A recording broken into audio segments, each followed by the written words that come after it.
Hi there, welcome to my channel. Today I'll be sharing with you the concluding parts of my SOKOTO and top. Okay, what I did first was to cut out from the leftover fabric, measuring the hip divided by 4 plus 3 inches. That's what I did first.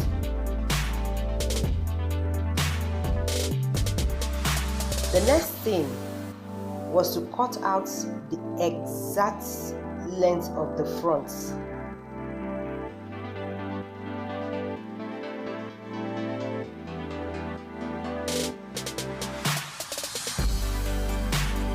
Cut out the exact length of the front, less 1.5 inch.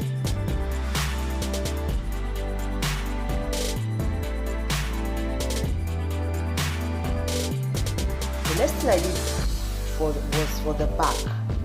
For the back, I added 4 inches to the length for the front. Next, I overlapped the 4 inches to the front, making sure that half an inch overlap each other. That half an inch represents the sewing allowance that I'm going to use in joining the back and the front together. So I pin them down.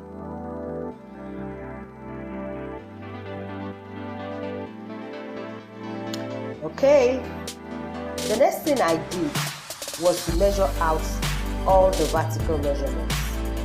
The shoulder to chest, or better still, the armhole depth. Shoulder to waist, then the shoulder to hip.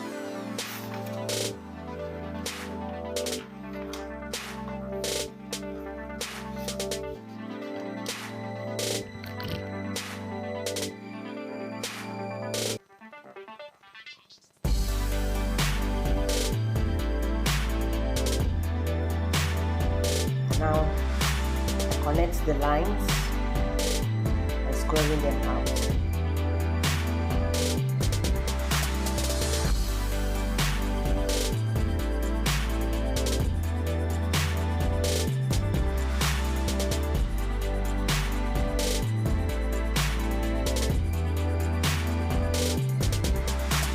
The next thing I did was to measure out the horizontal measurement. That's the chest divided by 4 plus 1.5 inches. 1 inch added was for ease allowance, while ½ inch is just for the sewing allowance. So I did for the waist divided by 4 plus 1.5 inch. The same thing for the hip.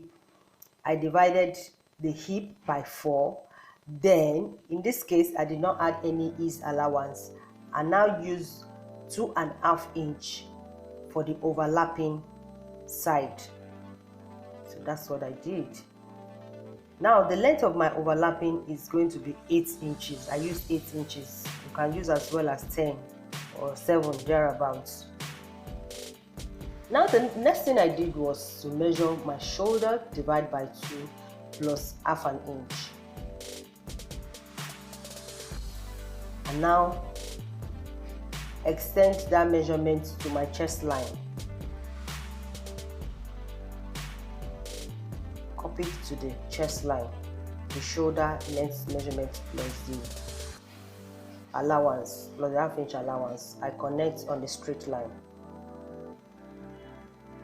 So that's my armhole line, or better still, armhole depth. So I now curve my armhole.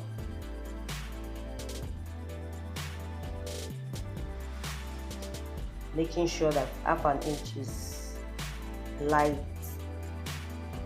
connected to it, like that by lying it down. Then I connected my chest to my waist, and I connected from waist to hip measurement. Then I connected the overlapping diagonally.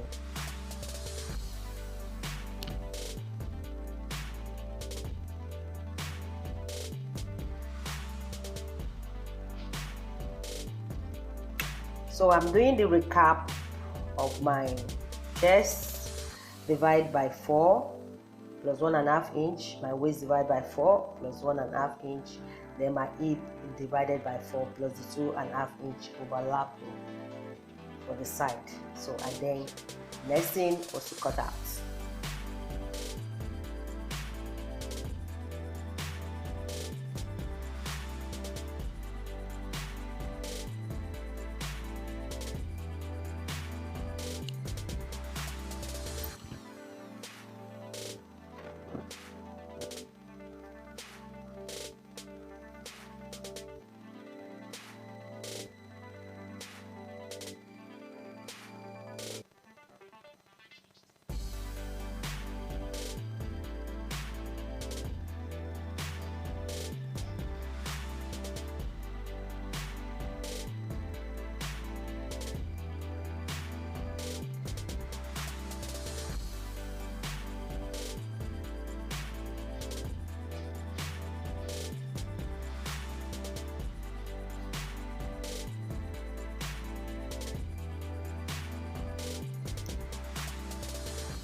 Okay,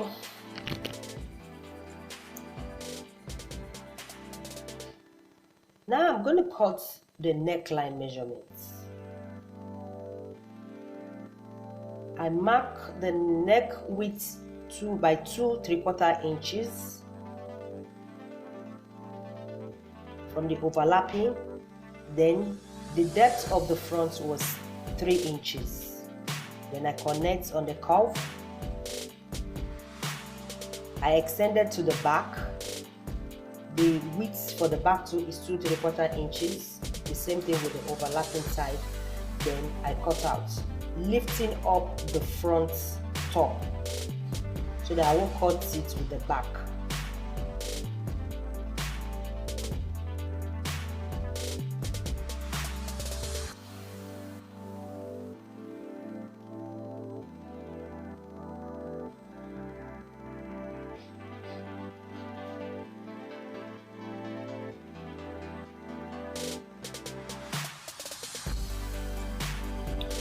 Okay, the next thing is to slope our shoulder. I unpin to slope the shoulder for the front.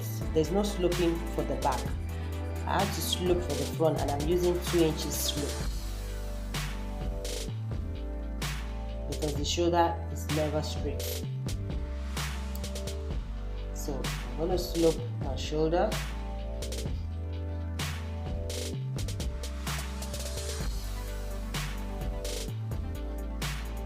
At the neckline, it was not 2 inches because my hand was covering it. It's just a little bit, about half an inch, or not up to even 3/8 of an inch.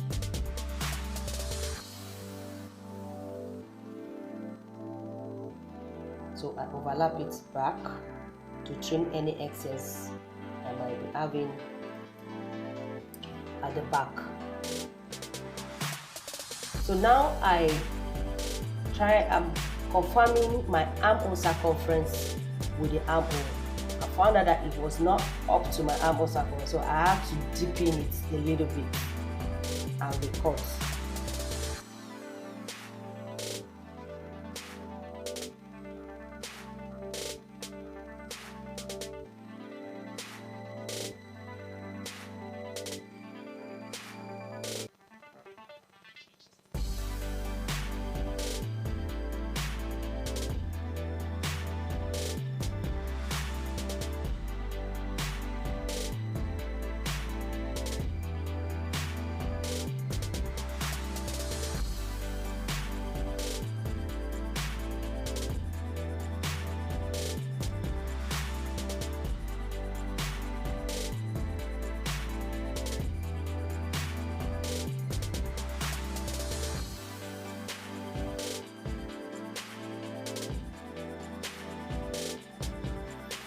So I had to reconfirm the armhole, and it was exactly what I wanted. The next thing I did was to cut my sleeve. I cut for the front and the back. Measure the cap height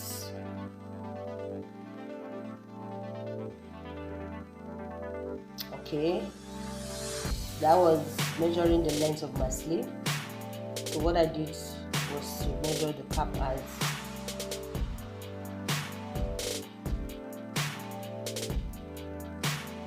Go it out.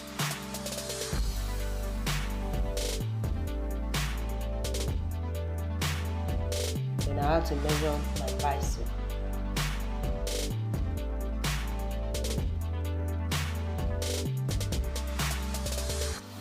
I did half an inch is allowance and half inch sewing allowance. Then the wrist, measure the wrist, divide by 2. I did half an inch is allowance, then half an inch sewing allowance.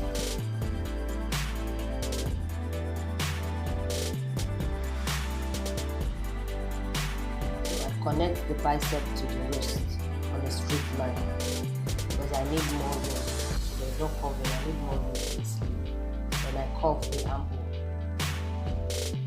Then curve the armhole.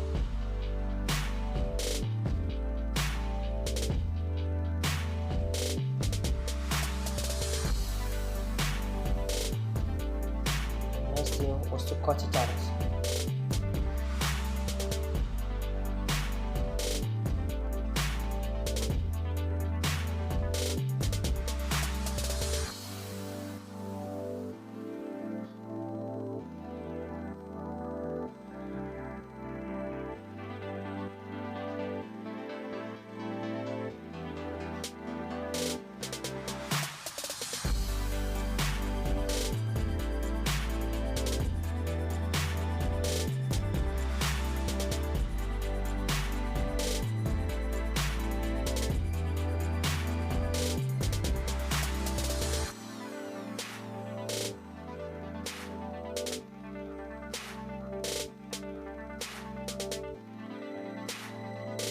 Okay, now I've gotten all my dress. So the next thing I did was to cut facing. Cut the facing for the front in different styles. The left hand side is different from the right hand side. So now I'm cutting the front pocket, which I cut 7 inches by 7 inches, 7 inches length by 7 inches width.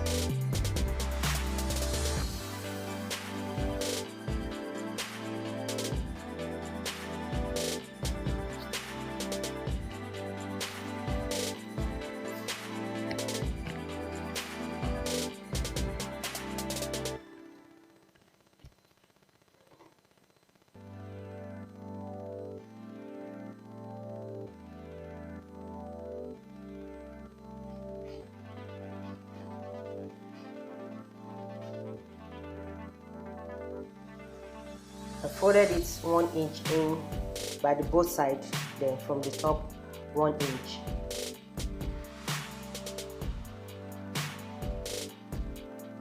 Okay, so these are all my pattern and the facing. This is for the front.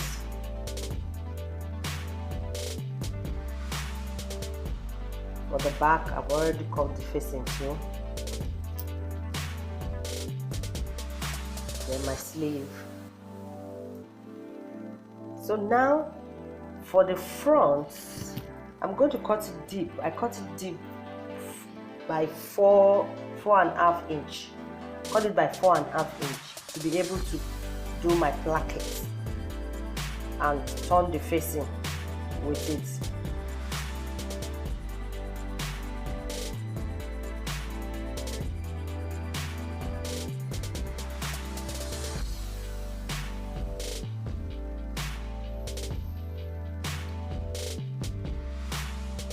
Cut it directly at the center. I folded it, ironed it so that I can have a grease line to show me the center. So now I'm going to go and turn it. I'm going to go and sew on the machine by turning the facing with the main fabric. So that's what I'm demonstrating there. Okay. Now I've sewn it, then I'm going to give it a good press.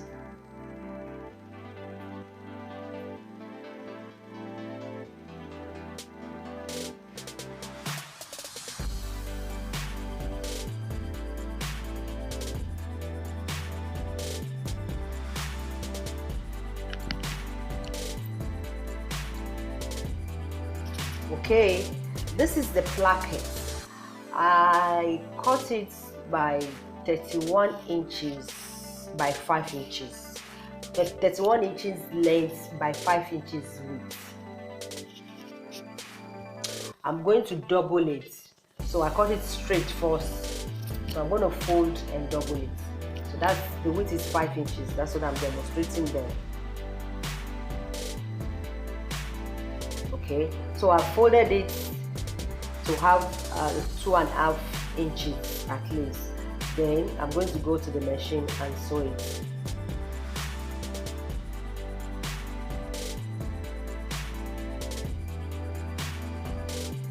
Okay, I've gone to the machine to sew it. Then I placed it on the front of my fabric. I'm pinning it down to sew the placket on the main fabric.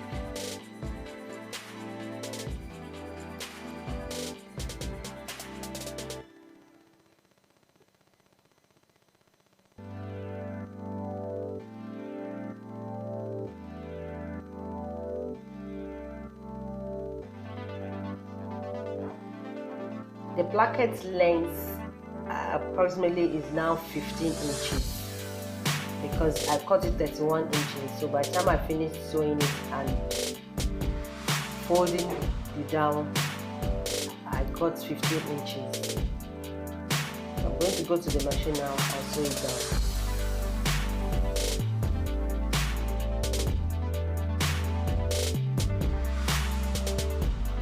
Now I've finished sewing it down.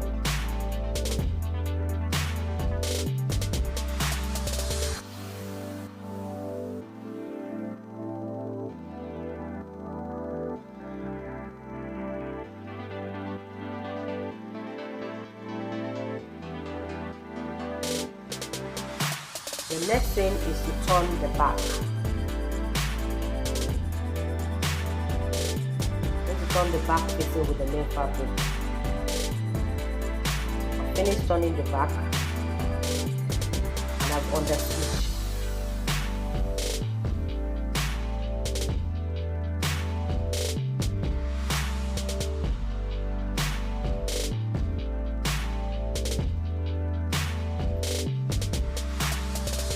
So the next thing is to pin the front to the back and to go and sew the shoulder. I'm going to sew the shoulder, but I'm going to use the facing of the back to turn both the front and the back so that the seam will not be showing outside. I've done that and I've sewn the facings down to the main fabric so it cannot move.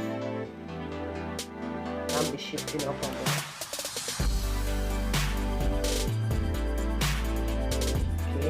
Now I'm attaching the front pocket. I've ironed it down and I'm placing it to the front, moving away 1.5 inches away from the placket. It can be 1 inch, but I moved away 1.5 inches in mine. So I'm going to go to the machine and sew it down. So I finished sewing my pocket. I'm unpinning. That's my front pocket.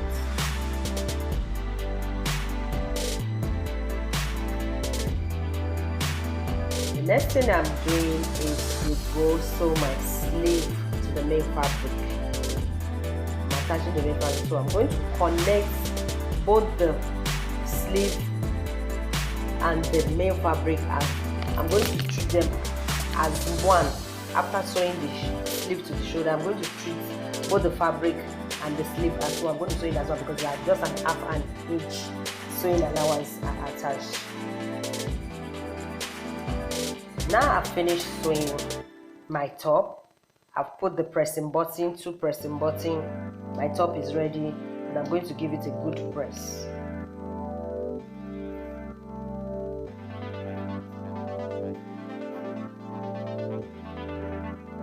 Now you can overlock your clothes, but this period I recorded, I normally overlock in the market, but we are in COVID-19 period where we cannot move out. So now I'm sewing I've already sewn the pants. I didn't show the video. but I'm now going to attach only the waistband. I'm putting elastic, and I use lining as the waistband material. I don't want to use the lace because it might inch my client on his body. So I've attached, I use the an interfacing, I press an interfacing on my lining to make it a little bit thick. So now I've finished sewing it, attaching it to the main pants or to the SOKOTO. Then I'm folding it again to go and stitch down. I stitch I stitch it by half an inch. So I'm folding it again to go and stitch. Okay, the elastic, I'm using 1 inch elastic. So I'm using half of the pant, then I'm adding about 5 inches to the elastic. So I've sewn it and I've piped in my elastic, and my pants, my SOKOTO is ready. So I'm going to give that one to a good press. I'm done, guys. Thank you for sticking to the end of the tutorial. I hope to see you next time for another tutorial. Thank you.